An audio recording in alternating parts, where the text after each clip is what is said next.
আজকে আমরা দেখছি যে নির্বাচনের পরিকল্পনা করছে।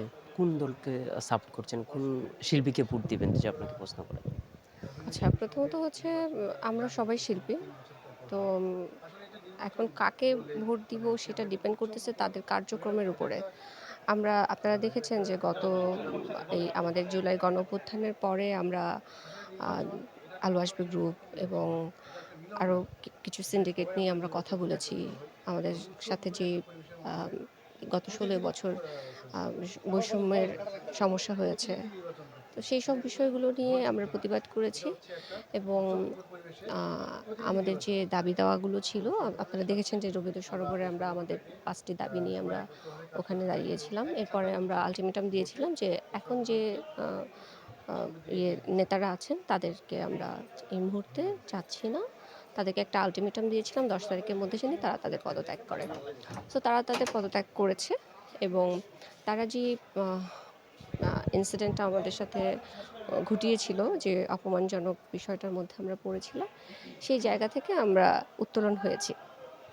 তো এখন আ এত এই কয়দিন আমরা হচ্ছে রিফরমেশন এর জন্য একটা সময় ছিল যে আমরা এই এই কিছু মাস ধরে আমরা একটা আ রিফরমেশন করতে চাই আমাদের অ্যাক্টরস ইকুইটির মধ্যে। সো সেই রিফরমেশনটা আমাদের মোটামুটি আমি মনে করছি যে হয়ে গেছে। এখন আসছে নির্বাচন। এই নির্বাচনে তারাই আম আ আসবে। আমি আশা করছি তাদেরকেই আমরা ভোট দিব।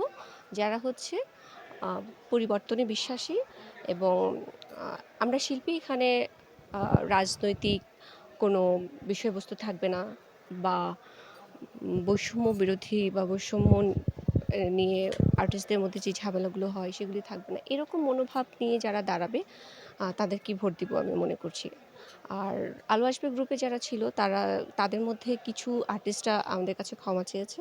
আমি জানি না আপনাদের প্রকাশ্যে এসে জনগণের কাছে ক্ষমা চেয়েছে কিনা, বাট আমাদের শিল্পীদের মধ্যে শিল্পীদের কাছে কিছু শিল্পীরা ক্ষমা চেয়েছে। আমরা তাদেরকে ক্ষমা করেছি এবং আ তাদের মধ্যে কেউ আ অ্যা পদে পদপ্রার্থী হয়েছেন।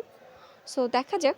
আমি আমার এথিক্সের জায়গায়, আমার নৈতিকতার জায়গা থেকে আ সেটা তো আছেই যে ভোট দিব এবং এটাও সাথে দেখব যে পদপ্রার্থী হয়েছে তার অ্যাক্টিভিস্ট সে কতটুকু আসলে ক্যাপাবল। সে যেই পদটা নিয়ে দাঁড়িয়েছে, পদটা চাচ্ছে, যে পদে সে দাঁড়াতে চাচ্ছে, সেই পদে সে আসলে কতটুকু ক্যাপাবল।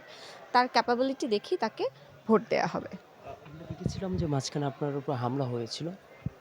হ্যাঁ। আ কারা হামলা করেছিল? আ আপ আপনার উপর কারা হামলা করেছিল? আমরা একটা হামলাকারী দেখেছিলাম আপনার উপর আচ্ছা, ঢাকায় ওইটা তো স্পট হচ্ছে দেখেছিলাম। সেই জিনিসটা যদি আপনার কাছ থেকে একটু জানি। আচ্ছা, এটা তো হচ্ছে আমাদের হচ্ছে নির্বাচনের হচ্ছে আ আজকে আলোচনা সভা ছিল, যে পরিচিতি সভা ছিল। সেই সভায় আসলে আমি একজন শিল্পী হয়ে এখানে আসছি। আমি একজন পলিটিশিয়ান হয়ে আসি নাই। সো এখানে অন্য আলাপ আর করতে চাই না।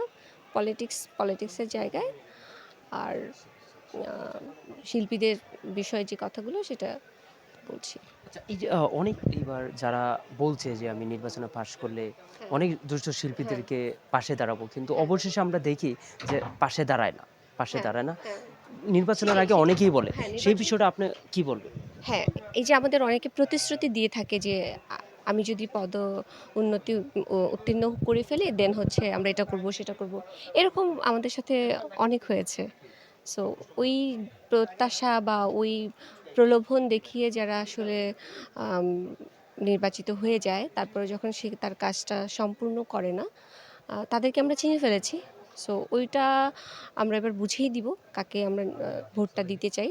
আ ও ওরকম একজন পারসনকেই আমরা ভোট দিতে চাই যে আসলে মুখে না, কাজেও বিশ্বাসী। শুধু মৌখিকভাবেই বললাম অনেক কিছু করে ফেলবো সেটা না। যারা হচ্ছে কাজেও বিশ্বাসী, যেহেতু দীর্ঘ বছর ধরে এই আম অভিনয় শিল্পের সঙ্গে মেম্বার আমি।